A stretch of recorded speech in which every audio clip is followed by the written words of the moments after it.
ദൈവനാമത്തിന് മഹത്വമുണ്ടാവട്ടെ. പ്രിയ ദൈവമക്കളെ,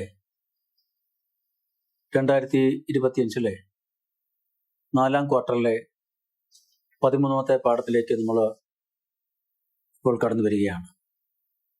ഈ 2025 എന്ന വർഷത്തിൻ്റെ ആരംഭം മുതൽ ഈ സമയം വരെയും നമ്മളെ അത്ഭുതകരമായിട്ട് വഴി നടത്തുകയും പരിപാലിക്കുകയും സ്നേഹിക്കുകയും നമ്മുടെ ആവശ്യങ്ങളൊക്കെ നമ്മുടെ കൂടെ ഇരുന്ന് നമ്മളെ ഇവിടുന്ന് വഴി നടത്തിയ ദൈവത്തിന്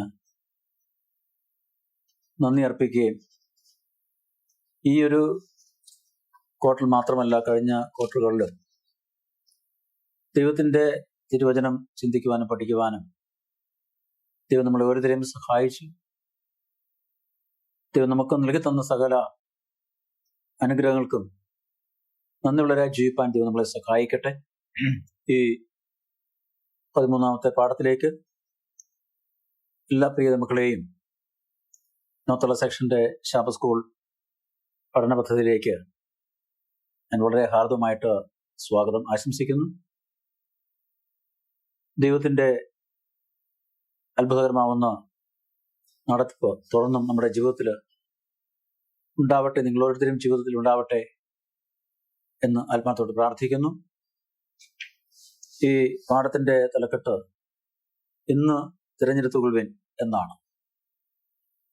ഇതൊരു ആഹ്വാനമാണ്, ഇതൊരു തീരുമാനത്തിന്റെ സമയമാണ്. നാം ദൈവത്തിന്റെ പക്ഷത്താകുന്നുവോ ഈ ലോകത്തിന്റെ പക്ഷത്താകുന്നുവോ, നാം സ്നേഹിക്കുന്നതും വിശ്വസിക്കുന്നതും ആരെയാവുന്നു എന്ന് നാം ഓരോരുത്തരും തീരുമാനിക്കുകയും തിരഞ്ഞെടുക്കുകയും നമ്മുടെ തിരഞ്ഞെടുപ്പുകൾ വിശ്വസ്തമാണ് എങ്കിൽ, അത് ആത്മാർത്ഥതകളാണ് എങ്കിൽ, ആ തിരഞ്ഞെടുപ്പിന്റെ യോഗ്യതയ്ക്കൊത്തവണ്ണം നാം ഓരോരുത്തരും ജീവിക്കുവാൻ ബാധ്യസ്ഥരാകുന്നു എന്ന് ഇവിടെ യോശുവ വീണ്ടും നമ്മളെ ഓർമ്മപ്പെടുത്തുകയാണ്. മനപ്പാഠ വാക്യം എടുത്തിരിക്കുന്നത്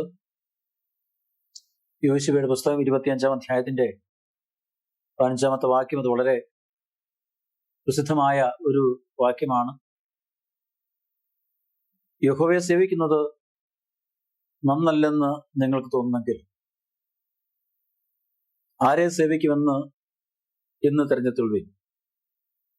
ഞാനും എൻ്റെ കുടുംബമോ ഞങ്ങൾ യഹോവയെ സേവിക്കും. ഇത് ഏറ്റവും ഉറപ്പിന്റെയും വിശ്വാസത്തിന്റെയും നിശ്ചയദാർഢ്യത്തിന്റെയും ഒരു തീരുമാനവും വാക്കുകളുമാണ്. ഇസ്രായേൽ ജനത്തെ ഇത്രയും കാലം അവരുടെ കൂടെ നടന്ന് അവരോടൊപ്പം ജീവിച്ച് അവരെ എത്തിക്കേണ്ട സ്ഥലത്ത് ദൈവഹിതപ്രകാരം എത്തിച്ച് അവർക്ക് നൽകാം എന്ന് ദൈവം വാഗ്ദത്തം ചെയ്ത ആ ദേശം അവർക്ക് ഭാഗിച്ച് കൊടുത്ത് അവരുടെ ജീവിതത്തിൽ ഒരു സ്വസ്ഥത അനുഭവത്തിലേക്ക് അവരെ ആക്കുവാനും ദൈവമക്കളായിട്ട് ദൈവം നൽകിയ ദേശത്ത് ദൈവത്തോട് നന്ദിയുള്ളവരായി ജീവിക്കുവാനുള്ള എല്ലാ സാഹചര്യങ്ങളെയും ആ ജനത്തിന് ഒരുക്കി കൊടുത്തതിന് ശേഷം യോശുവ നടത്തുന്ന ഒരു ആഹ്വാനമാണ് ഈ മനപ്പാഠ വാക്യത്തിൽ നമ്മൾ കേട്ടത്. തുടർന്ന് നമ്മൾ പാഠത്തിലേക്ക് പ്രവേശിക്കുന്ന മുമ്പ് നമുക്കൊരു വാക്ക് പ്രാർത്ഥിക്കാം. അടിയങ്ങളെ സ്നേഹിക്കുന്ന ഞങ്ങളുടെ വാഴ്ത്തപ്പെട്ട കർത്താവേ, നല്ല ദൈവമേ, ഈ 2025 4ാമത്തെ ക്വാർട്ടറിന്റെ 13ാമത്തെ ശബത്തിലേക്ക്, അവസാന ശബത്തിലേക്ക് അടിയങ്ങൾ കടന്നു വരുവാനും കർത്താവെ അവിടുത്തെ വചനം അടിയങ്ങൾക്ക് പഠിക്കുവാനും അടിയങ്ങൾക്ക് അവിടുന്ന് ദാനമായി തന്ന ഈ നല്ല അവസരത്തെ ഓർത്ത് സ്തുതിക്കുന്നു, സ്തുതി ചെയ്യുന്നു.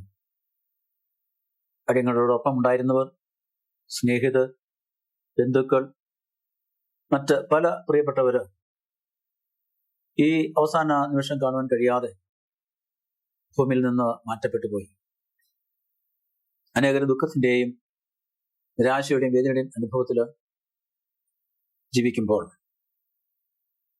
അടിങ്ങളുടെയും പ്രയാസങ്ങളും ഭാരങ്ങളും ഒക്കെ ഉള്ള അനേകരുണ്ട് എന്ന് കർത്താവെ ചിന്തിക്കുന്നു, വിശ്വസിക്കുന്നു. എങ്കിലും അവിടുത്തെ കൃപയും സ്നേഹവും അവിടുത്തെ കരുതലും ഓരോ ദിവസവും അടിങ്ങൾക്ക് നൽകി അടിങ്ങളോടൊന്ന് പരിപാലിച്ച് വഴി നടത്തുന്ന വലിയ സ്നേഹത്തിനായി സ്തുതിക്കുന്നു, സ്തോത്രം ചെയ്യുന്നു. അല്പസമയം കർത്താവെ അവിടുത്തെ തിരുവചനവുമായിട്ട് അടിങ്ങൾ ആയിരിക്കുമ്പോൾ അവിടുത്തെ കൃപ, അവിടുത്തെ സാന്നിധ്യം, അനുഗ്രഹം അടിങ്ങളോട് നൽകി അടിങ്ങളെല്ലാവരെയും അവിടുന്ന് അനുഗ്രഹിക്കണമേ. അവിടുത്തെ നന്മകളാൽ നിറയ്ക്കുകയും പരിപാലിക്കുകയും ചെയ്യണമേ. അടിങ്ങൾക്ക് ആ ജീവനം നൽകിയ യേശുവിനെ നമ്മൾ ചോദിക്കുമ്പോൾ കൃപയോർക്കും നല്ല ദൈവമേ, ആമേൻ. ഈ ആമുഖത്തിൽ ദൈവവുമായിട്ടുള്ള ഒരു ഉടമ്പടിയുടെ ചില ദശാംശങ്ങൾ ഇവിടെ നൽകുന്നുണ്ട്.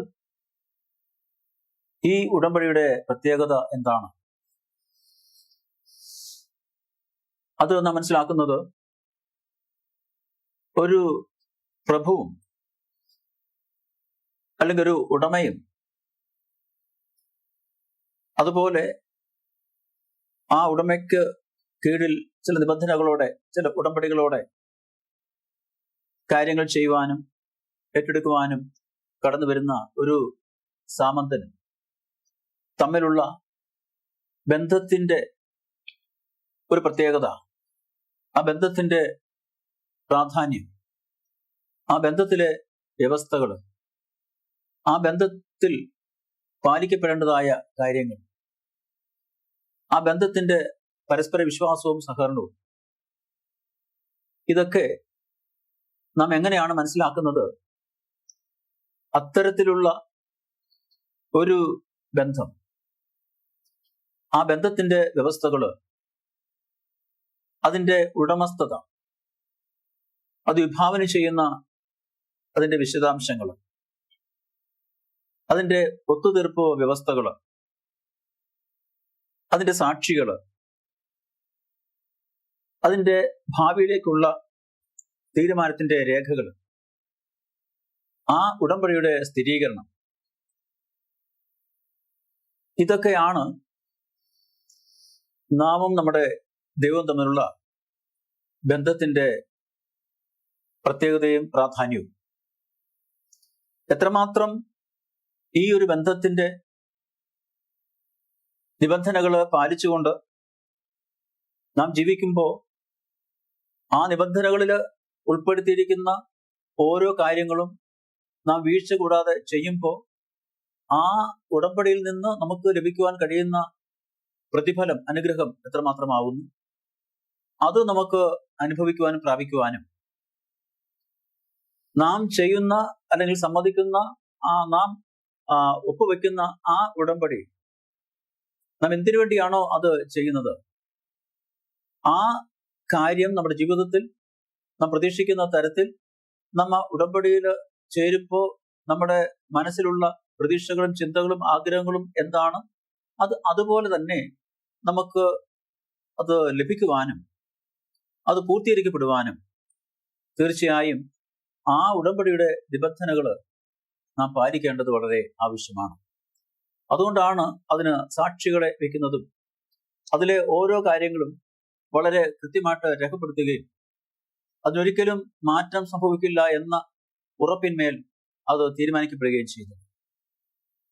ദൈവവുമായിട്ടുള്ള നമ്മുടെ ബന്ധവും ഇങ്ങനെ തന്നെയാണ്, അല്ലെങ്കിൽ ഇങ്ങനെ തന്നെ ആയിരിക്കണം. അങ്ങനെ ആയിരിക്കുമ്പോഴാണ് ആ ദൈവവുമായിട്ടുള്ള നമ്മുടെ ബന്ധത്തിൽ നാം അംഗീകരിക്കുകയും വിശ്വസിക്കുകയും നാം ചെയ്തു കൊള്ളാം, അനുസരിച്ചു കൊള്ളാം എന്ന് സമ്മതിക്കുന്ന, അല്ലെ നാം സ്വയം ഏറ്റെടുത്ത് നാം സമ്മതിക്കുന്ന, അംഗീകരിക്കുന്ന കാര്യങ്ങൾ നാം അതിന് പ്രകാരം പ്രവർത്തിക്കുമ്പോൾ, പാലിക്കപ്പെടുമ്പോൾ തീർച്ചയായിട്ടും നമുക്ക് ആ ഉടമ്പടിയിൽ നിന്ന് എന്ത് പ്രതിഫലം, എന്ത് അനുഗ്രഹം, എന്ത് സന്തോഷം, എന്തുല്ലാസം നമുക്ക് അതിന്റെ പൂർത്തീകരണത്തിലൂടെ പ്രാപിക്കാൻ കഴിയും, അത് നമുക്ക് അനുഭവിക്കാൻ കഴിയുമെന്ന് നമ്മൾ മനസ്സിലാക്കുന്നു. അത്തരത്തിലുള്ള ഒരു വീഴ്ചയില്ലാത്ത, വിടവില്ലാത്ത, കുറവുകൾ വരാത്ത, ലംഘനങ്ങൾ ഉണ്ടാവാത്ത ഒരു ബന്ധത്തിൽ നാം നമ്മുടെ ദൈവമായിട്ട് ചേർന്നിട്ടുണ്ടോ, നാം സമ്മതിച്ചിട്ടുണ്ടോ, നാം മനസ്സുകൊണ്ട് അത് അംഗീകരിച്ചിട്ടുണ്ടോ എന്ന് ചിന്തിക്കുന്നത് നല്ലതാണ്.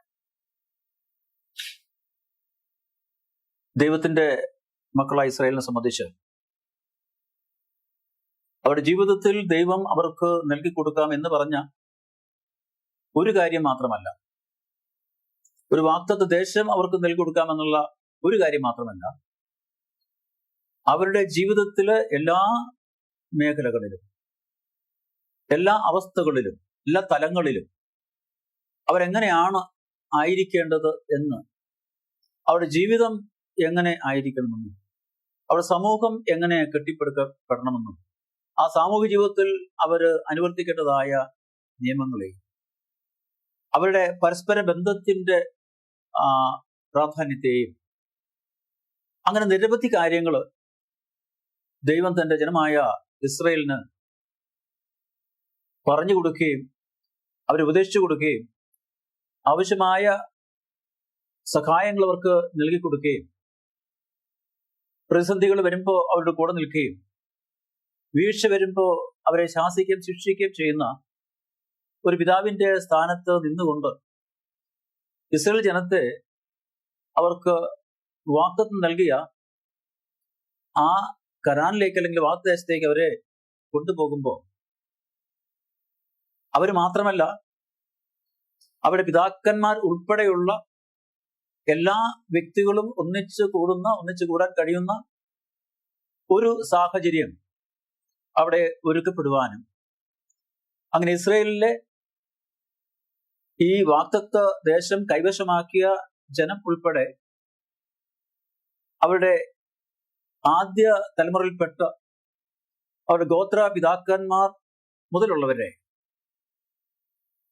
ഒന്നിച്ച് ഒരു സ്ഥലത്ത് ആക്കുവാൻ കഴിയുന്ന ഒരു വലിയ അവസ്ഥ, ഒരു വലിയ സാഹചര്യം ഇവിടെ അവർക്ക് മുമ്പിൽ ഒരുക്കപ്പെടുന്നതായിട്ട് നമ്മളിവിടെ കാണുന്നുണ്ട്. അതിലെ പ്രധാനമായിട്ട് ശേഖേമിനെ കുറിച്ച് പറയുന്നു. അപ്പൊ അവിടെ എല്ലാ ഇസ്രായേൽ ഗോത്രങ്ങളെയും ദൈവം വിളിച്ച്, മാത്രമല്ല അബ്രഹാമിന്റെ യാത്രയിൽ ഒരു യാഗപീഠം പണിയുവാൻ ഒരു സ്ഥലം കണ്ടെത്തുകയും അതിനുവേണ്ടി അബ്രഹാമിന് ഒരു സ്ഥലം നൽകുകയും ചെയ്ത ഇടമാണ് ശേഖേം എന്ന് പറയുന്നത്.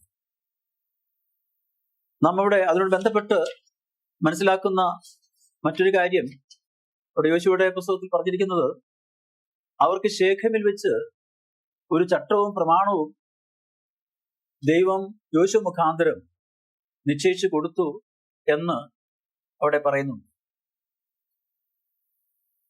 യോശുവയും അതുപോലെ എലിയാസർ തുടങ്ങിയ ആ തലമുറയിൽപ്പെട്ട ദൈവത്തിന്റെ മക്കൾ അവിടെ അടക്കപ്പെടുവാനും മറ്റുള്ള ഗോത്രപിതാക്കന്മാരുടെ അസ്ഥികൾ ശെഖേമിലേക്ക് കൊണ്ടുവരുവാനും, അങ്ങനെ ഇസ്രായേൽ ഗോത്രത്തെ മൊത്തമായി ആ ശെഖേമിൽ എത്തിക്കുവാൻ, അല്ലെ അവിടെ ആക്കുവാൻ അവിടെ സാധിക്കുന്നതും, അതുകൊണ്ട് തന്നെ ഈ ഇസ്രായേൽ ജനം ഒരു സമൂഹമായിട്ട് ദൈവം അവർക്ക് അവരുടെ യാത്രയിൽ അതിന്റെ ആരംഭത്തിൽ വാഗ്ദത്തം ചെയ്ത, അവർ ഒന്നിച്ചു കൂടിയ ഒരു യാഗപീഠം പണിത, അവരുടെ പിതാക്കന്മാരെയും ഒന്നിച്ച് അടക്കം ചെയ്യുവാൻ ഇടയാക്കിയ ആ ശെഖേമിൽ അവരെ കൂട്ടി വരുത്തുമ്പോൾ ഇവിടെ പലപ്പോഴും ദൈവം ചില പ്രത്യേക കാര്യങ്ങൾ അവിടെ എടുത്ത് അവരോട് പറയുന്നുണ്ട്. അവിടെയൊക്കെ ദൈവം ഞാൻ എടുത്തു, ഞാൻ കൊടുത്തു, ഞാൻ അയച്ചു, ഞാൻ ബാധ വരുത്തി, ഞാൻ നിങ്ങളെ പുറത്തു കൊണ്ടുവന്നു, ഞാൻ നിങ്ങളെ വിടുവിച്ചു മുതലായ പദപ്രയോഗങ്ങൾ നമുക്കവിടെ കാണാൻ സാധിക്കും. അവിടെ നമ്മൾ ഇസ്രായേൽ ജനത്തിന്റെ ജീവിതത്തെ നാം വിലയിരുത്തി പഠിക്കുകയും ചെയ്യുമ്പോൾ അവിടെ പറയുന്നൊരു കാര്യം, അബ്രഹാമിന്റെ ജീവിതത്തിൽ ദൈവം ഇടപെട്ടില്ലായിരുന്നുവെങ്കിൽ തീർച്ചയായിട്ടും ഇസ്രയേൽ എന്ന് പറയുന്ന ആ ജനം, അവര് ഈ ഒരു അവസ്ഥയിൽ ഒരിക്കലും ആയി തീരുമായിരുന്നില്ല. അല്ലെങ്കിൽ അവര് ലോകത്തിൽ മറ്റേതൊരു ജനതയെ പോലെയും വംശങ്ങളെ പോലെയും വിഗ്രഹാരതികളോ ദൈവമില്ലാത്തവരെയോ ദൈവത്തെ അറിയാത്തവരായിട്ട് അവര് ജീവിക്കുമായിരുന്നു. ഇപ്പൊ ഇസ്രയേല് അവരുടെ സ്ഥാനം ഈ ഭൂമിയിൽ വാഗ്ദത്ത ദേശത്ത് സ്ഥാപിച്ചു കൊടുക്കുവാൻ ഇടയായി തീർന്നത് ദൈവത്തിന്റെ അവരെക്കുറിച്ചുള്ള തീരുമാനവും സ്നേഹവും കരുണയും കരുതലും ഒന്നുകൊണ്ട് മാത്രമാണ് എന്നുള്ളത് കൊണ്ട് തന്നെ എത്രമാത്രം ആ ജനം ദൈവത്തെ വിശ്വസിക്കുകയും ദൈവത്തെ സേവിക്കുകയും ചെയ്യേണ്ടവരാണ് എന്ന് നാം മനസ്സിലാക്കുന്നു. ദൈവം എത്രമാത്രം ഈ ജനത്തെ സേവിച്ചു, എത്രമാത്രം അവരോട് ദൈവം ചേർന്നു ജീവിച്ചു, നടന്നു, എത്രയൊക്കെ കാര്യങ്ങൾ അവർക്ക് ദൈവം ചെയ്തു കൊടുത്തു, എത്രയോ പ്രാവശ്യം ഈ ജനത്തോട് ദൈവം ക്ഷമിച്ചു, എത്രയോ പ്രാവശ്യം അവരുടെ പരാതികള് ദൈവം കേട്ടു. അപ്പൊ തീർച്ചയായിട്ടും ഈ ജനം എല്ലാവരും ഒരുപോലെ ഒരു ദേശത്ത് കനാനിൽ ഒന്നിച്ചു വന്ന് ആ ദൈവത്തെ ആരാധിക്കുവാനും സേവിക്കുവാനും അവരെപ്പോഴും ഒരുക്കമുള്ളവരും നല്ല മനസ്സുള്ളവരും ആയിരിക്കണം എന്ന് ഈ പാഠത്തിൽ നമ്മൾ മനസ്സിലാക്കുകയാണ്. പല സന്ദർഭങ്ങളിലും മോശയുടെ സമയത്തും യോശുവയുടെ സമയത്തും ഈ ജനത്തെ വിളിച്ചു കൂട്ടുമ്പോൾ ഈ ജനമൊക്കെയും അവിടെ ഉണ്ടായിരുന്നു അല്ലെങ്കിൽ അവിടെ ആയിരുന്നു എന്ന് യോശുവ വിശ്വസിക്കുകയും ചിന്തിക്കുകയും ചെയ്യുന്നുണ്ട്. അതുകൊണ്ട് തന്നെ ഈ ദേശത്ത്, ഈ വാഗ്ദത്ത ദേശത്ത് ദൈവം അവർക്ക് വേണ്ടി ചെയ്ത സകല നന്മയും അനുഗ്രഹങ്ങളും സഹായങ്ങളും ദൈവത്തിന്റെ സ്നേഹവും ഒക്കെ അനുഭവിച്ച് അത് മനസ്സിലാക്കി വന്ന ദൈവത്തിന്റെ ജനം, എത്രമാത്രം ദൈവത്തോട് കൂറുള്ള, ദൈവത്തെ സ്നേഹിക്കുന്ന, ദൈവത്തെ വിശ്വസിക്കുന്ന, ദൈവത്തെ സേവിക്കുവാൻ മനസ്സുള്ള ജനമായിട്ട് മാറണം, ആയിരിക്കണം എന്ന് അവരെ ആ അവസ്ഥയിൽ അവസാനം ആക്കിയ യോശുവയ്ക്ക് മനസ്സിൽ അങ്ങനെ വളരെ ശക്തമായ ഒരു ആഗ്രഹം അല്ലെങ്കിൽ ഒരു ചിന്ത ഉണ്ടായിരുന്നെങ്കിൽ ആ ജനത്തെ സ്നേഹിക്കുകയും വഴി നടത്തുകയും മാത്രമല്ല, ആ ജനത്തെ വഴി നടത്തുവാൻ തന്നെ വിളിച്ച് വേർതിരിച്ച് തന്നോടുകൂടെ ഇരുന്ന് തനിക്ക് ആവശ്യമായ എല്ലാ കാര്യങ്ങളും ഉപദേശിച്ചു തരികയും ബലപ്പെടുത്തുകയും തന്നെ ശക്തീകരിക്കുകയും ആലോചന തന്ന ദൈവത്തെ താൻ എങ്ങനെ വിശ്വസിക്കുന്നു, താൻ എങ്ങനെ സേവിക്കുന്നു, അതുപോലെ തന്നെ താൻ മുഖാന്തരം ഇവിടെ ആക്കപ്പെട്ട അല്ലെങ്കിൽ ഇവിടെ അല്ലെങ്കിൽ കൊണ്ടുവരപ്പെട്ട ഈ ജനവും അങ്ങനെ തന്നെ ആയിരിക്കണം എന്നുള്ള അദമ്യമായ ഒരു ആഗ്രഹം, ഒരു ചിന്ത യോശുവയുടെ മനസ്സിൽ വളരെ ശക്തമായിട്ട് ഈ അവസാന സമയത്തും നിലനിൽക്കുന്നുവെന്ന് നമുക്ക് ആ ഭാഗം അല്ലെങ്കിൽ ആ 24-25 അധ്യായങ്ങൾ നമ്മൾ വായിക്കുമ്പോൾ നമുക്ക് മനസ്സിലാക്കുവാൻ കഴിയും. അപ്പൊ ഇസ്രായേൽ ജനം വളരെ സത്യസന്ധതയും ആത്മാർത്ഥതയുമുള്ള ജനമായിരിക്കണമെന്ന് യോശുവ വളരെ ശക്തമായിട്ട് ആഗ്രഹിക്കുന്നു. അപ്പൊ ഇസ്രായേൽ അവരുടെ സൃഷ്ടാവിനുള്ള വിശ്വസ്തതയിലൂടെ അവരുടെ ഏകത്വത്തെ ഉൾക്കൊള്ളുകയും വാഗ്ദത്തത്തെ ജീവിക്കുകയും ചെയ്യുക, അല്ലെങ്കിൽ വ്യക്തമായ വ്യക്തിത്വമോ ഉദ്ദേശമോ ദൗത്യമോ നിരവധിയുള്ള വിഗ്രഹാരാധന ജനങ്ങൾ ഒരാളായി ഈ ഭൂമുഖത്ത് നിന്ന് അപ്രത്യക്ഷമാകുക, ദൈവത്തെ അവർക്ക് വിട്ട് മാറി അവനവന്റെ താല്പര്യത്തിനും ഇഷ്ടത്തിനും അനുസരിച്ച് ജീവിക്കുക. ഇത് യോശുവ ഇങ്ങനെ ചിന്തിക്കുവാനോ അല്ലെങ്കിൽ പറയുവാനോ ഉള്ള കാര്യം എന്ന് പറയുന്നത് ഈ ജനത്തിന്റെ മുൻകാല ചരിത്രം മനസ്സിലാക്കുകയും അറിയുകയും ചെയ്ത് അവരോടൊപ്പം യാത്ര ചെയ്ത് വന്ന് ജീവിച്ച ഒരു വ്യക്തിയാണ് യോശുവ. ആ ജനത്തെ സംബന്ധിച്ച് എത്രമാത്രം വീഴ്ചകള്, ലംഘനങ്ങള്, കുറവുകള് അവരുടെ ജീവിതത്തിൽ ഉണ്ടായിരുന്നു, ദൈവം അത്രമാത്രം ഈ ജനത്തെ സ്നേഹിക്കുകയും അവരുടെ കൂടെ വസിക്കുകയും അവർക്ക് സംരക്ഷകനായി, അവർക്ക് വഴികാട്ടിയായി, അവരുടെ ശക്തിയായി, ബലമായി നിൽക്കുന്ന അവസ്ഥയിൽ പോലും ദൈവത്തോട് മറുതലിക്കുന്ന അനുഭവം ഉണ്ടായിരുന്ന ഒരു ജനമായതുകൊണ്ടാണ് ഈ അവസാന നാളുകളിൽ യോശുവ വാർദ്ധക്യത്തിലേക്ക് പ്രവേശിക്കുകയും ഈ ജനം കനാനിൽ തങ്ങളുടെ വാസം ഉറപ്പിച്ച് അവർ ജീവിതം ആരംഭിക്കുകയും ചെയ്യുമ്പോൾ മുൻപോട്ടുള്ള ഇനി അവരുടെ ജീവിതത്തിൽ അവരെങ്ങനെ ആയിരിക്കും എന്നുള്ള വലിയ ആശങ്ക യോശുവയെ ഭരിക്കുവാൻ കാരണം അത് തന്നെയാണ്.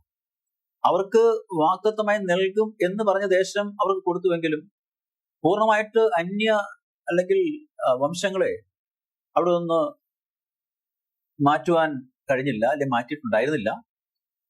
അതുതന്നെ ഒരു വലിയ ആശങ്കയ്ക്ക് ഇടയായിട്ട് യോശുവയുടെ ഹൃദയത്തിൽ, യോശുവയുടെ മനസ്സിലുണ്ട് എന്ന് ഈ വാക്കുകളിലൂടെ നമുക്ക് മനസ്സിലാക്കാൻ കഴിയും. ഇപ്പൊ ദൈവത്തെ ഭയപ്പെടുക, ദൈവത്തെ സ്നേഹിക്കുക, അല്ലെ ദൈവത്തെ സേവിക്കുക എന്ന് പറയുമ്പോൾ ഈ ഓരോരുത്തരുടെ ആവശ്യങ്ങളുടെ വ്യാപ്തിയെക്കുറിച്ചുള്ള നിരന്തരമായ ഒരു അവബോധമാണ് നാം ദൈവത്തെ ഭയപ്പെടുവാൻ നമ്മളെ പ്രേരിപ്പിക്കുന്നത്.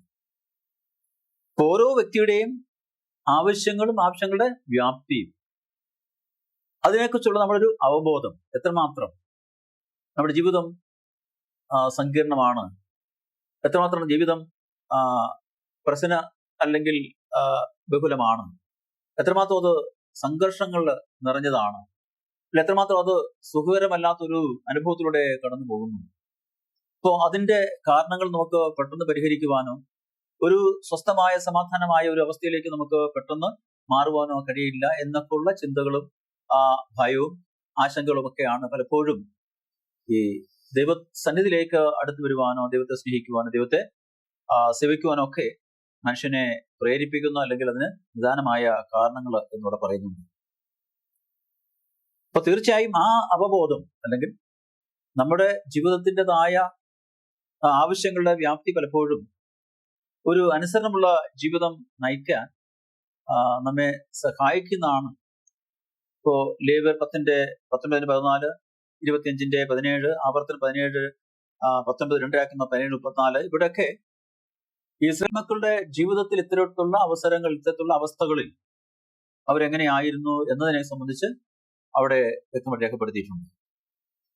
അപ്പൊ ഇസ്രായേൽ ചെയ്യേണ്ട സേവനത്തിന്റെ സവിശേഷത എന്ന് പറയുന്നത്, ഒന്ന്, അത് ആത്മാർത്ഥത ഉള്ളതും അത് സത്യസന്ധവും ആയിരിക്കണം. ആത്മാർത്ഥതയിൽ ഉള്ളതും അത് സത്യത്തിൽ അധിഷ്ഠിതവും ആയിരിക്കണം. അത് വിശ്വസ്തതയുള്ള ആയിരിക്കണം. അപ്പോൾ തീർച്ചയായും നാം എങ്ങനെ ദൈവത്തെ ആരാധിക്കുകയും വിശ്വസിക്കുകയും ഭയപ്പെടുകയും ചെയ്യുന്നു, അല്ലെ നമ്മുടെ ദൈവത്തോടുള്ള സ്വഭാവം നമ്മളെങ്ങനെ പ്രകടമാക്കുന്നു, ആ വിശ്വസ്തത നമുക്കെങ്ങനെ നമ്മുടെ ജീവിതത്തിൽ നമുക്ക് അത് പ്രായോഗികമാക്കുവാൻ കഴിയുന്നു, അതാണ് നമുക്ക് ഒരു സാക്ഷ്യമായി, അല്ലെങ്കിൽ ഒരു വ്യത്യസ്ത ഒരു ജീവിത അനുഭവമായി നമുക്ക് കാണുവാനും മനസ്സിലാക്കുവാനും ഇടയായിത്തീരുന്നു. ഇപ്പോ നാം മനസ്സിലാക്കുന്നത്, ചരിത്രത്തിലുടനീളം ദൈവം തൻ്റെ ജനങ്ങളോട് കാണിച്ച അതേ വിശ്വസ്തത ദൈവത്തോടും നാം തിരിച്ച് കാണിക്കണമെന്ന് യോശുവ ഇവിടെ ഇസ്രായേൽ ജനത്തോട് ആവശ്യപ്പെടുകയാണ്. അതൊരു തികച്ചും ന്യായമായ, നീതി അധിഷ്ഠിതമായ ഒരു കാര്യമാണ്. ഈ ജനത്തിന് അവർക്ക് വാഗ്ദത്തം ചെയ്ത ഈ ദേശം അവകാശമായി കൊടുക്കുവാൻ എത്രമാത്രം അനുഭവങ്ങളിലൂടെ, എത്രമാത്രം ചരിത്ര പാഠങ്ങളിലൂടെ, മുഹൂർത്തങ്ങളിലൂടെ അവർക്ക് കടന്നു വരുവാനും, എത്രയോ പ്രതീക്ഷിക്കാത്ത അനുഭവങ്ങൾ അവർക്ക് മനസ്സിലാക്കുവാനും അല്ലെ അനുഭവിക്കുവാനും, വളരെ ആശങ്കപ്പെടുത്തുന്ന അവസ്ഥയിൽ നിന്ന്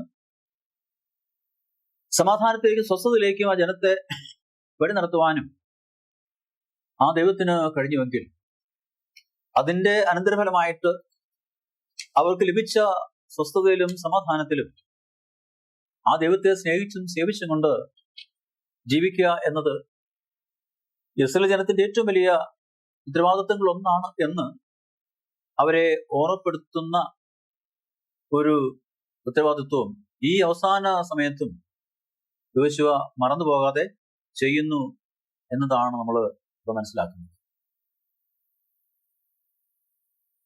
തുടർന്ന് ചിന്തിക്കുമ്പോൾ ഒരു സത്യസന്ധനും വിശ്വസ്തനുമായ ഒരു നേതാവ് എന്ന നിലയിലാണ് നമ്മൾ യോശുവയെ കാണുന്നത്. എന്നാൽ ഒരിക്കലൊരു നേതാവ് എന്ന നിലയിൽ ഇസ്രായേൽ ജനത്തോട് നിർബന്ധപൂർവം അവരെ എന്തെങ്കിലും കാര്യം ചെയ്യണമെന്ന് അവരുടെ ഇച്ഛാശക്തിയോ അവരുടെ സ്വാതന്ത്ര്യത്തെയോ ഹനിച്ചുകൊണ്ട് അല്ലെ അതിനെ അപ്രസക്തമാക്കിക്കൊണ്ട് അവിടെ യോശു അവരോട് സംസാരിക്കുന്നില്ല. അതിലുപരിയായിട്ട് ആ ജനത്തിന് സ്വയമായിട്ട് ദൈവത്തോടുള്ള ആഴമേറിയ അവരുടെ സ്നേഹവും ബന്ധവും ആ ദൈവത്തോടുള്ള അവരുടെ സമീപനത്തിൽ നിന്നും അവരുടെ സമ്പർക്കത്തിൽ നിന്നും അനുഭവങ്ങളിൽ നിന്നും അവർക്ക് മനസ്സിലാക്കിക്കൊണ്ട് ആരും പറയാതെ തന്നെ അത്തരത്തിലുള്ള ഒരു ശക്തമായ ബന്ധം ദൈവത്തെ സേവിക്കുവാനും സ്നേഹിക്കുവാനും കഴിയണം, ഉണ്ടാവണം. യോശുവ എത്രമാത്രം ആ ദൈവത്തെ അനുസരിച്ചുകൊണ്ടും ആ ദൈവത്തെ ബഹുമാനിച്ചതുകൊണ്ടും ആ ദൈവത്തെ ഭയപ്പെട്ടതുകൊണ്ടും ഈ ജനത്തിന്റെ നേതൃത്വം ഏറ്റെടുത്തുകൊണ്ട് എത്രമാത്രം മോശയെ പോലെ തന്നെ പ്രയാസങ്ങളും വിഷമങ്ങളും പ്രതിസന്ധികളും അഭിമുഖീകരിച്ചുകൊണ്ട് ഒരിടത്ത് പോലും ദൈവത്തിന്റെ വാക്കുകൾക്ക് മറുത്തു നിൽക്കാതെ അല്ലെ ആലോചന ചോദിക്കാതെ തന്റെ സ്വന്തം ഇഷ്ടപ്രകാരം യോശുവ പ്രവർത്തിച്ചില്ല. മാത്രമല്ല താൻ ചെയ്യുന്ന തന്റെ പ്രവർത്തിക്ക് സേവനത്തിന് തനിക്ക് എന്തെങ്കിലും പ്രതിഫലം അധികമായിട്ട് ലഭിക്കും അല്ലെ അങ്ങനെ ലഭിക്കുവാൻ അല്ലെ ആഗ്രഹിക്കുന്നു ആ ഒരു ചിന്ത കൊണ്ടല്ല യോശുവ ഈ ജനത്തെ വഴി നടത്തുന്നത്. അത് അവസാനം ഈ വാഗ്ദത്ത ദേശം ഇസ്രായേലിന് ഭാഗിച്ചു കൊടുക്കുമ്പോൾ ആ പ്രവൃത്തി എങ്ങനെ യോശുവ പൂർത്തീകരിച്ചുകൊണ്ട് അവസാനം താൻ എടുത്ത തീരുമാനവും അവസാനം തന്റെ അവകാശം താൻ തിരഞ്ഞെടുക്കുകയും ചെയ്യുമ്പോൾ എത്രമാത്രം നിസ്വാർത്ഥമായിട്ട് ആ ജനത്തെ സേവിക്കുവാനും യോശുവയുടെ ദൈവത്തെ അനുസരിക്കുവാനും ആ ദൈവത്തെ ഭയപ്പെടുവാനും യോശുവ സന്തോഷമുള്ളവനായിരുന്നു എന്ന്, അല്ലെങ്കിൽ അതിൽ ഏറ്റവും സന്തോഷം കണ്ടെത്തിയിട്ടുണ്ടായിരുന്നു നമുക്ക് മനസ്സിലാക്കുവാൻ സാധിക്കും. അപ്പൊ നമുക്ക് ഇസ്രായേൽ ജനം മാത്രമല്ല നമ്മൾ ഓരോരുത്തരെ സംബന്ധിച്ചും നാം അങ്ങനെ വിശ്വസിക്കുന്നുവെങ്കിൽ എന്ന് പറഞ്ഞാൽ നമ്മളെ ദിനംതോറും വഴി നടത്തുകയും പരിപാലിക്കുകയും ചെയ്യുന്നത് നമ്മുടെ ദൈവമാണ് എന്നും ആ ദൈവത്തിന്റെ കരുണയും കൃപയും സ്നേഹമാണ് നമുക്ക് ഇങ്ങനെ ജീവിക്കുവാൻ കഴിയുന്നതെന്നും ആ ദൈവസ്നേഹത്തിന് മുമ്പിൽ നമുക്ക് തീർച്ചയായിട്ടും നമ്മളെ സമർപ്പിച്ച് കൊടുക്കുവാനും നമ്മളെ ഏൽപ്പിച്ചു കൊടുക്കുവാനും ആ ദൈവത്തെ സേവിക്കുവാനുള്ള ഒരു മനസ്സ് നമുക്ക് സ്വയമായിട്ട് ഉണ്ടെങ്കിൽ നമുക്ക് അങ്ങനെ പ്രവർത്തിക്കുവാനും, ഇല്ല എങ്കിൽ നമുക്ക് നമ്മുടെ മറ്റ് തെരഞ്ഞെടുപ്പുകൾ എടുക്കുവാനുള്ള സ്വാതന്ത്ര്യം ഉണ്ട്. അപ്പൊ ആ ഒരു അവസ്ഥയെ അല്ലെങ്കിൽ ആ ഒരു സാഹചര്യത്തെ യോശുവ അംഗീകരിച്ചും അല്ലെങ്കിൽ അത് മനസ്സിലാക്കിക്കൊണ്ട് തന്നെയാണ് ഈ ജനത്തോട്, ഇസ്രായേൽ ജനത്തോട് തന്റെ അവസാന സമയത്ത് അവരോടൊരു വിടവാങ്ങൽ പ്രസംഗം ചെയ്യുന്നതോടൊപ്പം തന്നെ ആ ജനത്തോട് ശക്തമായിട്ട് യോശുവ പറഞ്ഞു കൊടുക്കുന്ന അല്ലെങ്കിൽ ഉപദേശിക്കുന്ന ഓർമ്മപ്പെടുത്തുന്ന കാര്യങ്ങളും ഇതിൽ അധിഷ്ഠിതമാകുവാൻ കാരണം അത് തന്നെയാണ്. അപ്പൊ നമുക്ക് ദൈവത്തോട് പറ്റിച്ചേരുവാൻ, ദൈവത്തെ തിരഞ്ഞെടുക്കുവാൻ നമുക്ക് മനസ്സുണ്ടെങ്കിൽ നമുക്ക് തിരഞ്ഞെടുക്കാം, അതെ എന്ന് പറഞ്ഞ് നമുക്ക് തുടർന്നും ദൈവത്തോട് ചേർന്ന് ജീവിക്കാം. അല്ലെങ്കിൽ നമുക്ക് ദൈവത്തോട് പുറംതിരിഞ്ഞ് നമുക്ക് പോകാം അല്ലെങ്കിൽ നിൽക്കാം. അങ്ങനെ നമ്മളെ നിലനിൽപ്പ് ജീവിതം തന്നെ ഇല്ലാതാക്കുവാൻ നമുക്ക് തീരുമാനപ്പെടുത്താം. അപ്പൊ ഇത് അറിയുന്ന, മനസ്സിലാക്കുന്നത് ദൈവവും ആ അറിവ് മനസ്സിലാക്കുവാൻ കഴിഞ്ഞ, തിരിച്ചറിയാൻ കഴിഞ്ഞ യോശുവയെ പോലെയുള്ള അല്ലെങ്കിൽ ദൈവത്തിന്റെ മക്കൾക്കും ഇത് മറ്റുള്ളവർക്ക് ദൃഷ്ടാന്തമായിട്ട് അല്ലെങ്കിൽ അവർക്ക് ഒരു ഉപദേശമായിട്ട് പറഞ്ഞു കൊടുക്കുവാൻ കഴിയും. കാരണം ഈ യഹോവയെ ഞങ്ങൾ അനുസരിച്ചു കൊള്ളാം എന്ന് വാഗ്ദാനം ചെയ്ത ഇസ്രായേൽ ജനത്തിന്റെ ആദ്യ തലമുറയിൽ തന്നെ അവർ എത്രമാത്രം അസ്ഥിരരായിരുന്നുവെന്നും എത്രമാത്രം അവർ ചഞ്ചലചിത്തരായിരുന്നുവെന്നും എത്രമാത്രം അവർ വീഴ്ചയ്ക്ക് അല്ലെങ്കിൽ വിധേയരായിട്ടുള്ളവരാണെന്ന് മനസ്സിലാക്കിയ ഒരു വ്യക്തിയാണ് യേശു. അപ്പോ അവര് ദൈവം കൊടുത്ത അനുഗ്രഹം അനുഭവിക്കുമ്പോൾ തന്നെ, അല്ലെങ്കിൽ ദൈവത്തോട് അവര് സംസാരിക്കുമ്പോൾ തന്നെ അവർക്ക് കൊടുത്ത അല്ലെങ്കിൽ ഉറപ്പുകൾ മറന്നുപോയി ജീവിക്കുന്ന അനുഭവത്തിൽ ഇസ്രായേൽ ജനമായിരുന്നു എന്ന് നമ്മൾ വളരെ വ്യക്തമായിട്ട് പഠിച്ചിട്ടുണ്ട്. ഇനി യോശുവ വീണ്ടും വീണ്ടും ഈ ഇസ്രായേൽ ജനം ദൈവത്തെ സേവിക്കണമെന്നും സ്നേഹിക്കണമെന്നും ദൈവത്തോട് ചേർന്ന് നിൽക്കണമെന്നും വിശ്വസ്തരായിരിക്കണമെന്നും ആവർത്തിച്ച് പറയുവാനുള്ള മറ്റൊരു കാരണം, മനുഷ്യർക്ക് അവരുടെ സ്വന്തം ശക്തി ഉപയോഗിച്ച് ദൈവത്തെ സേവിക്കാൻ കഴിയില്ല എന്ന് ഇസ്രായേൽ മനസ്സിലാക്കണമെന്ന് യോശുവ ആഗ്രഹിച്ചു. ഒരിക്കലും നമുക്ക് നമ്മുടെ സ്വന്തം ശക്തി ഉപയോഗിച്ച് ദൈവത്തെ സേവിക്കുവാൻ കഴിയില്ല.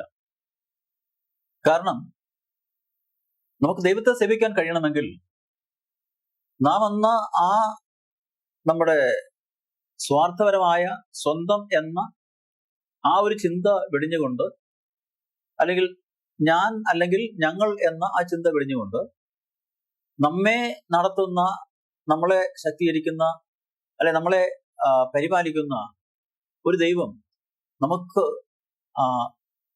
നമ്മെ നിയന്ത്രിക്കുന്ന, നമ്മളെ ദിനംതോറും നമ്മളെ സൂക്ഷിക്കുന്ന നമ്മുടെ ഒരു പരിപാലകനും നമ്മുടെ ഉടമസ്ഥനുമായിട്ടുണ്ട് എന്ന് മനസ്സിലാക്കുമ്പോൾ, ആ ഉടമസ്ഥതയ്ക്ക് കീഴിൽ നമ്മളെ ഏൽപ്പിച്ചു കൊടുക്കുന്ന നാം ആമുഖത്തിൽ കണ്ട ഒരു ഉടമ്പടിയുടെ വ്യവസ്ഥകൾ അനുസരിക്കുവാനുള്ള ബാധ്യത എങ്ങനെയാണ് ഉടമ്പടിയിൽ ഏർപ്പെടുന്ന രണ്ടാമത്തെ വ്യക്തിക്ക് ഉണ്ടാവേണ്ടത്, അത് നമുക്കുണ്ടെങ്കിൽ മാത്രമേ, ആ മനസ്സ് നമുക്കുണ്ടെങ്കിൽ മാത്രമേ, ആ ചിന്ത നമുക്കുണ്ടെങ്കിൽ മാത്രമേ, അല്ലെങ്കിൽ ആ ഒരു ദൈവികമായ സ്നേഹം നമ്മുടെ ഉണ്ടെങ്കിൽ മാത്രമേ നമുക്ക് ദൈവത്തെ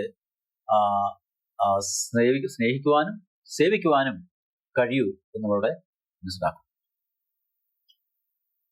അതുകൂടാതെ നമ്മൾ നേരത്തെ കണ്ടതുപോലെ കനാൻ ദേശത്ത് അവശേഷിക്കുന്ന മറ്റ് ജനങ്ങളുടെ ജീവിതവുമായിട്ടും ആ ജനവുമായിട്ടും ഇടകലരുവാനോ ഏതെങ്കിലും തരത്തിലുള്ള ബന്ധങ്ങൾ സ്ഥാപിക്കുവാനോ അവരുടെ വിശ്വാസങ്ങളോ അവരുടെ മറ്റേതെങ്കിലും തരത്തിലുള്ള ജീവിത സമ്പ്രദായങ്ങളോ ഇസ്രായേൽ ജനം പകർത്തുവാനോ അല്ല അവരുമായിട്ട് ഇടപെടുവാനോ ഇടപെടാത്ത രീതിയിൽ അവരെ തന്നെ ശുദ്ധിയുള്ള ജനമായിട്ട്, വേർതിരിക്കപ്പെട്ട ജനമായിട്ട് അവരെ നിലനിർത്തണം എന്ന് യോശുവ ചിന്തിക്കുമ്പോൾ വിഗ്രഹാരാധനയുടെ അപകടങ്ങളെക്കുറിച്ച് നമ്മൾ കഴിഞ്ഞ പാഠത്തിൽ നമ്മൾ മനസ്സിലാക്കി.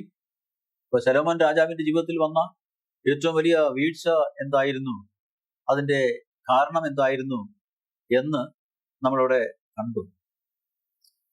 അപ്പൊ അതുകൊണ്ട് തീർച്ചയായും ഇസ്രായേൽ ജനം അത്തരത്തിലുള്ള ഒരു അപകടത്തിലേക്ക് വീണ്ടും കടന്നു പോകുവാൻ ഇടവരുത്താതെ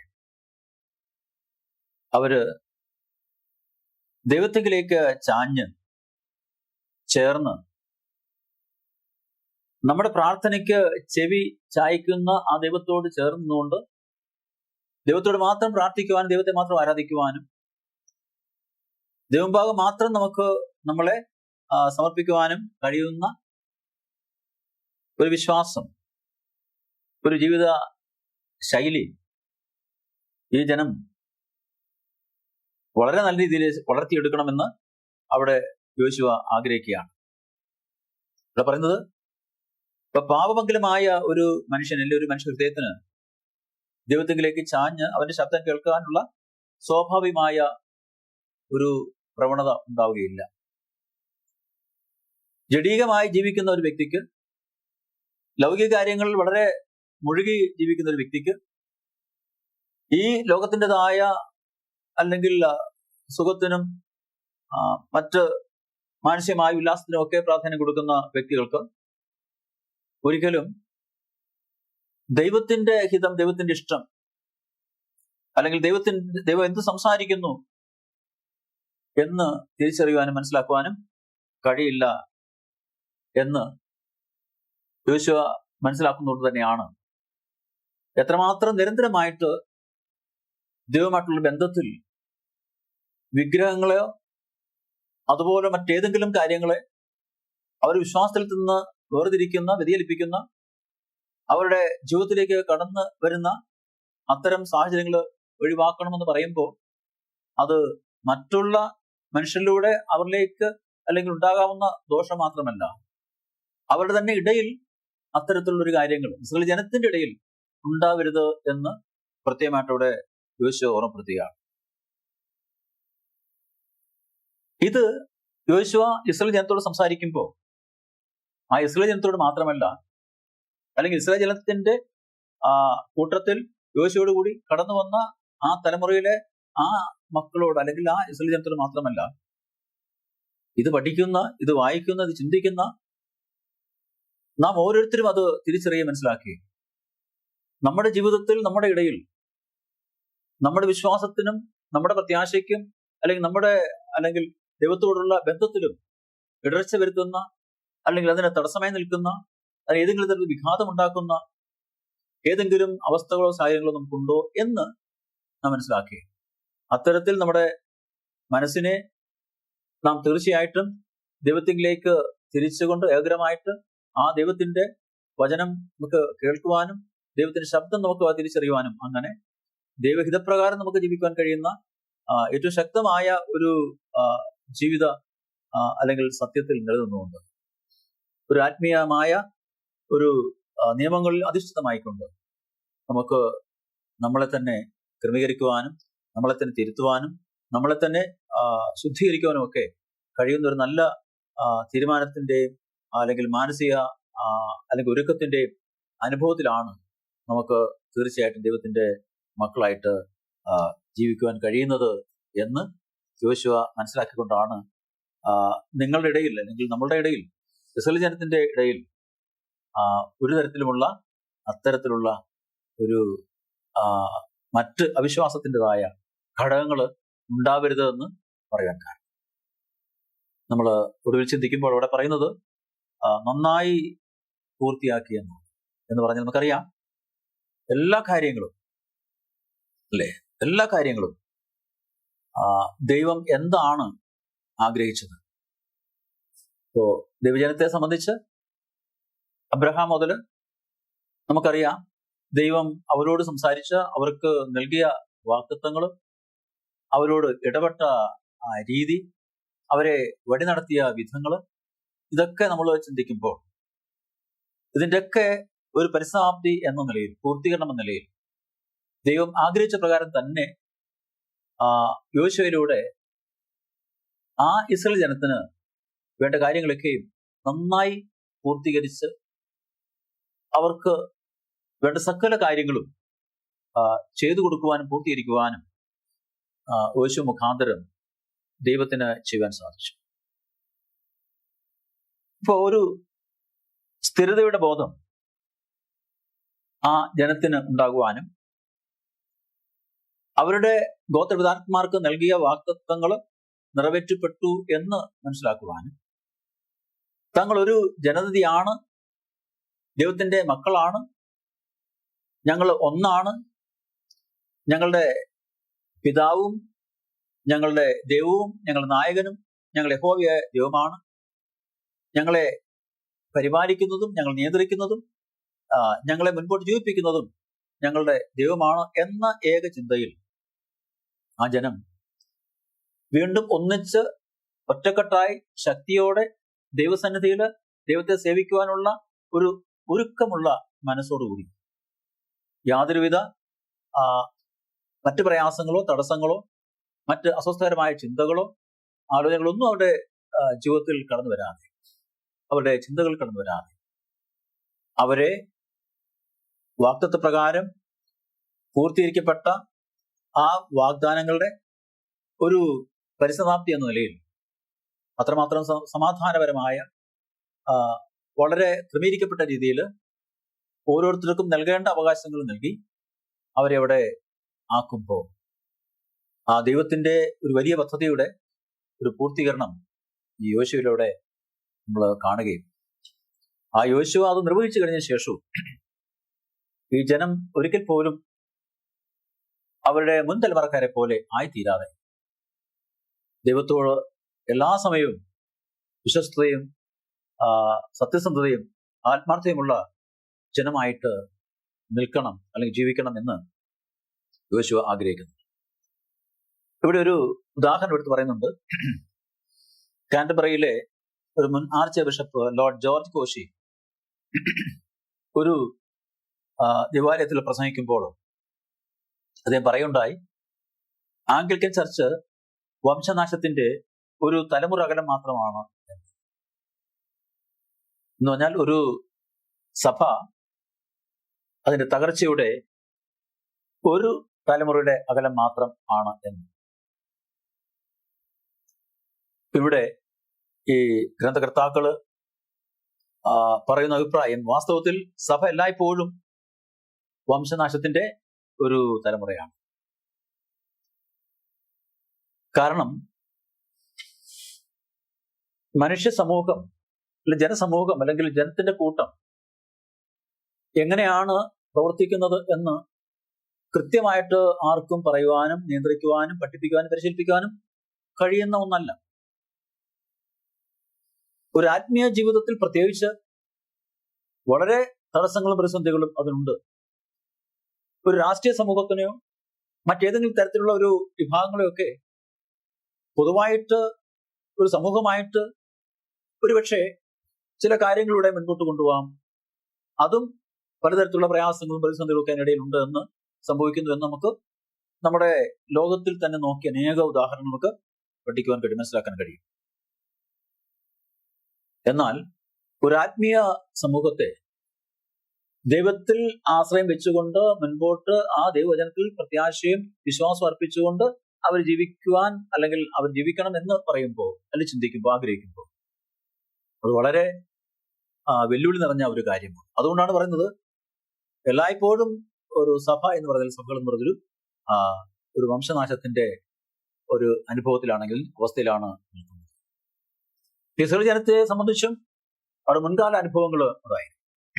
അതുകൊണ്ട് അത്തരത്തിലുള്ള അനുഭവങ്ങൾ അവരുടെ ജീവിതത്തിൽ ഇനി ഉണ്ടാകാൻ ഇടവരാതെ ദൈവം ഈ ജനത്തെ, നമ്മളെ ഓരോരുത്തരെയും ഇത്രത്തോളം 2025 ഈ ഡിസംബർ മാസം അവസാനത്തെ ശബദ് വരെ നമ്മളെ കാത്ത് പരിപാലിച്ച് സൂക്ഷിച്ച് നമുക്ക് വേണ്ട സകല കാര്യങ്ങളും നൽകുന്നു.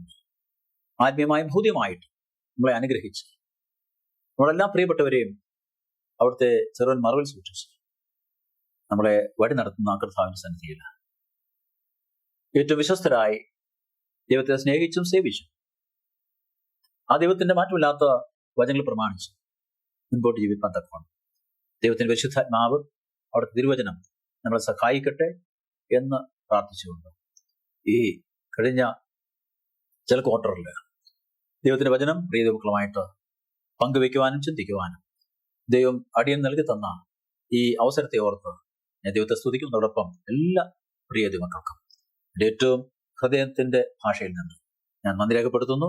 അതോടൊപ്പം എനിക്ക് ഈ അവസരം നൽകി തന്ന നോത്തോള സെക്ഷന്റെ അഡ്മിനിസ്ട്രേഷനോടും അതുപോലെ സബ് സ്കൂൾ ഡിപ്പാർട്ട്മെന്റിന്റെ ഉത്തരവാദിത്തപ്പെട്ടവരോടും എൻ്റെ സ്നേഹവും നന്ദി ഞാൻ അറിയിക്കുന്നു. ദൈവം നമ്മളെല്ലാവരെയും അനുഗ്രഹിക്കുന്നതാവട്ടെ. ആമേൻ. നമുക്ക് പ്രാർത്ഥിക്കാം. ഞങ്ങളെ സ്നേഹിക്കുന്ന ഞങ്ങളുടെ വാഴ്ത്തപ്പെട്ട കർത്താവെ, നന്ദി തിരുനാമത്തിനായി വീണ്ടും സ്തുതിക്കുന്നു, സ്തോത്രം ചെയ്യുന്നു. കർത്താവെ, യോശുവ എന്താവുന്നു തന്റെ ജനത്തോട് അവസാനമായിട്ട് ആഹ്വാനം ചെയ്തത്, അവരെ കുറിച്ച് എന്താണ് യോശുവ കൂടുതലായിട്ട് വ്യാകുലപ്പെടുകയും ചിന്തിക്കുകയും ചെയ്തത്, അവരെങ്ങനെയുള്ള ജനമായിട്ട് ജീവിക്കണമെന്നാണ് ആഗ്രഹിച്ചത്. കർത്താവെ, അടിയങ്ങളും അതുപോലെ തന്നെ ദൈവത്തിന്റെ മക്കളായിട്ട് ദൈവത്തെ സ്നേഹിക്കുവാനും സേവിപ്പാനും കർത്താവിന്റെ വചനം അനുസരിച്ചുകൊണ്ട് ഈ ഭൗതിക ലോകത്ത് പാപവും പ്രയാസങ്ങളും കഷ്ടങ്ങളും അധർമ്മങ്ങളും അനീതികളും നിറഞ്ഞ ലോകത്ത് അടിയങ്ങൾ കർത്താവെ അതിന്യരായി കാണപ്പെടുവാൻ, വേർതിരിക്കപ്പെട്ടവരായി കാണപ്പെടുവാൻ, ദൈവവചനത്താൽ സംശയിക്കപ്പെടുന്നവരായി തീരുവാൻ അടിയങ്ങളെ കർത്താവ് സഹായിക്കണം. കർത്താവ് അടിയങ്ങൾക്ക് നല്ലൊരു പുതുവർഷം കണ്ട് എൻ്റെ കർത്താവിനെ മഹത്വപ്പെടുത്തുവാൻ, നന്ദി അർപ്പിക്കുവാൻ അടിയങ്ങൾ ഏവരും ഇവിടുന്ന് സഹായിക്കണം. അടിയങ്ങൾക്ക് ആ ജീവനെ തന്ന യേശുവിനെ നാം ചോദിക്കുമ്പോൾ കൃപയുടെ കേൾക്കണം. നല്ല ദൈവമേ, ആമേൻ.